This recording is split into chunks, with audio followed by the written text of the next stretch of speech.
রাজ্যে বিধানসভা নির্বাচনের আগে এসআইআরের যে চূড়ান্ত তালিকা প্রকাশিত হয়েছিল 28শে ফেব্রুয়ারি, সেই তালিকা প্রকাশের পর বহু সংখ্যক ভোটারের নাম বাদ গিয়েছিল। প্রায় 63 লক্ষ ভোটারের নাম বাদ গিয়েছিল এবং যেখানে দেখা গিয়েছিল তার মধ্যে প্রায় 60 লক্ষ ভোটার যারা বিবেচনাহীন।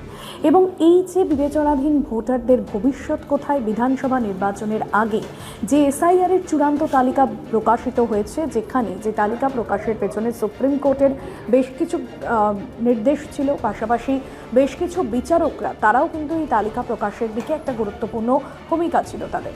তবে এই সব কিছু মিলিয়ে যে প্রশ্নটা বারবার সামনে আসছে যে এতজন ভোটার তারা কি বিধানসভা নির্বাচন অর্থাৎ আসন্ন বিধানসভা নির্বাচনে তারা কি ভোটদান করতে পারবেন, নাকি তাদেরকে ভোটদান থেকে বিরত থাকতে হবে।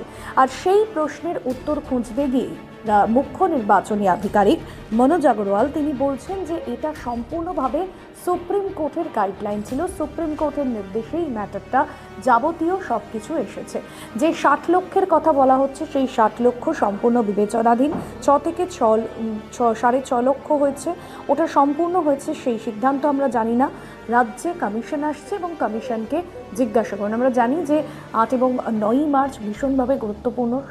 রাজ্যে জাতীয় নির্বাচন কমিশনের ফুল বেঞ্চ আসছে পশ্চিমবঙ্গে এবং তারা কিন্তু যাবতীয় সিদ্ধান্ত নেবে, অর্থাৎ এই চূড়ান্ত তালিকা প্রকাশ।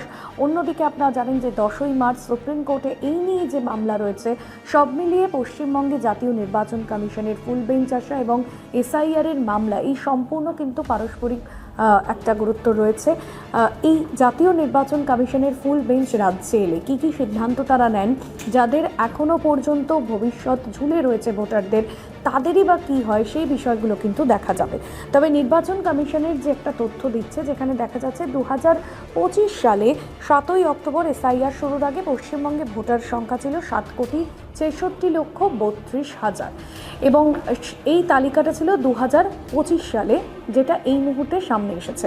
অন্যদিকে 16ই ডিসেম্বর যে খসড়া তালিকা সামনে এসেছিল, সেখানে 7,08,00,000 নাম সামনে এসেছিল। এই রিপোর্টটাও সামনে এসেছে। আর শনিবার প্রথম ধাপে যে চূড়ান্ত ভোটার তালিকা সামনে এসেছিল, সেখানে দেখা গিয়েছে যে বেশ কিছু নাম সামনে এসেছে। আর এই নামগুলোর যেখানে সম্পূর্ণভাবে যে তালিকাটা আসছে, সেই তালিকায় কিন্তু বেশ কিছু নাম বাদও গিয়েছে।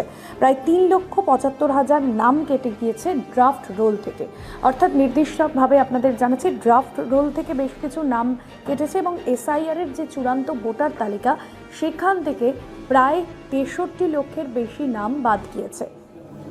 লজিক্যাল ডিসক্রিপেন্সি যেটা রয়েছে, তার তালিকায় থাকা 60 লক্ষ 6,000 নাম রয়েছে। সব মিলিয়ে বলা হচ্ছে যে 1 কোটির কাছাকাছি ভোটারের ভবিষ্যৎ আপাতত কিন্তু এই মুহূর্তে প্রশ্নের মুখে, অর্থাৎ তাদের ভবিষ্যৎ কি হয়, পরবর্তীতে কি সিদ্ধান্ত নেওয়া হয় নির্বাচন কমিশনের তরফে, এই সমস্ত বিষয়ে নজর থাকবে। তবে মুখ্য নির্বাচনী আধিকারিক মনোজ আগরওয়াল তিনি কিন্তু একটা খুব ইম্পর্টেন্ট পয়েন্ট বলেছেন, যেখানে তিনি বলছেন এই সবটা বিষয় আপনারা জাতীয় নির্বাচন কমিশনকে জানাবেন।